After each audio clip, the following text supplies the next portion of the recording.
Hi, it's good to be with you again. I'm here at the beach and it's a bit rainy, but the temperature is mild. I have a little heat going out on the porch. And I'm Maggie Lakowski of Maggie Moon Tarot, and here are the tarot and astrology vibes for the week. Yes, we can say it's 2017. We're here in this universal one energy. We finished our 9-year cycle in numerology, and now we enter the energy of the magician. There's a lot of potential if we live in the land of possibilities and stay out of our ego mind and the more harsher energies. The first few days of the week will be under the spell of the Pisces moon. It's a creative and intuitive and sensitive time. Our Capricorn sun will ring the chimes and say, okay, it's time to put some of these ideas on paper and into action. And Venus enters Pisces until early February. She enters this week. So there's energy for compassion, healing, and forgiveness. And these two can open up the universal cosmic heart and our own heart too. And with this energy, there can be a tendency to indulge in our fantasies. But our Capricorn sun will be our director as to how far we might want to go and keep us grounded. And then midweek, Mercury retrograde enters Sagittarius, so we feel a bit more optimistic.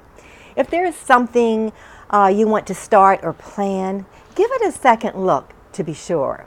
It's often helpful to have someone else that you trust take a look for you. And then for the weekend, our moon moves into Taurus, a lovely sun-moon combination. These two can help us feel grounded and loving. There's an energy of stability and appreciation. And this week, I'm reading with the beautiful Fairy Tarot cards by Doreen Virtue and Radley Valentine, and they're illustrated by Howard David Johnson. And I was drawn to consult with the fairies to start our year, and I have a fairy with me today. There she goes. You can see her, ready to inspire us. So for the beginning of the week, the dreamer, or traditionally the fool, came out. And on the card it says, embrace your true purpose, begin a new adventure, trust yourself. And it's time to dream a new dream. And if you already have a dream, make sure it's worthy of you. It's perfect timing since we're in the Venus and Pisces energy. It's energy for creativity, for dreams, and dream time. So now it's time to write out our dream. Or add to your vision if you already have one and include all the details. Get really specific. See and feel the people around you, colors, where you are, and what you're wearing. You might even sketch or draw. Get creative. Feel the excitement to get started or take that next step. You don't need to know the how right now. Just believe and know it's your dream and your dream only. And then midweek, the 10 of Winter, which is traditionally the 10 of Swords. On the card, it reads, the resolution of difficulties, a weight lifted off your shoulders, the end of an addiction or codependency. Tens are endings, and this speaks of releasing the things that don't have our best interests at heart. It can be around well-being, relationships, work, or finances. It's also things that have been weighing heavily on our mind. Once we decide, make that decision, we feel a sense of freedom. This fairy is seeing the sun coming out through the clouds.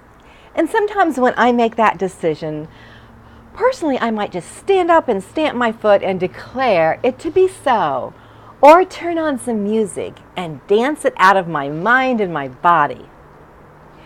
And then the dreamer from the beginning of the week reminds us of our new dream. Yes, there's something that had to be released for us to put this to bed. And then at the end of the week, the Lovers, key card 6, comes out. And it reads, true love that is lasting, choices made from the heart, a return to good health. And the Lovers can show us a relationship that is lasting, coming in, or a renewal of one. And the Lovers is also about choices, the ones that come from our heart.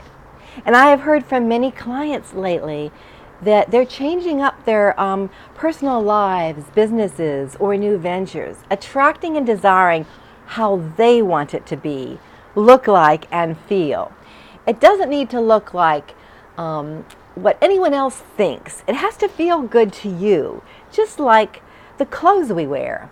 These fairies in the card have followed the ley lines from the Holy Grail from Glastonbury to Rosslyn Chapel in Scotland, with the symbols of the Grail mysteries around the card, and St. Francis is pictured in the stained glass window, representing being a protector and of that spiritual and pure love. There will be symbols and signs for us ahead to follow for our own Grail, where we will be met with love. And the message I'm receiving this week from our cards is a shifting of energy to paint a picture of what we want to see in our life, making room for that feeling, person, thing, or situation. What does success, love, happiness mean to you? It's going to look different for everyone. See it and feel it as you want it to be. Make it your own path. Make your own path for your dream. And carve that out. Loving it and loving on yourself. Give your vision wings to fly with ease and grace. And I wish this for all of us. And we're all responsible for our own dream. But we can hold the light for each other. And later on in the week, I'll be back for our blessing card. So I want to thank you for stopping by, and I invite you to click on the like and subscribe buttons. If you've enjoyed this video, I've included a link to my website in the About section. If you'd like to contact me or schedule a session, which includes my weekly videos and other blog posts. So, until we meet again, laugh often, love much, create your own happiness, believe in miracles and magic, be kind, support each other. Namaste.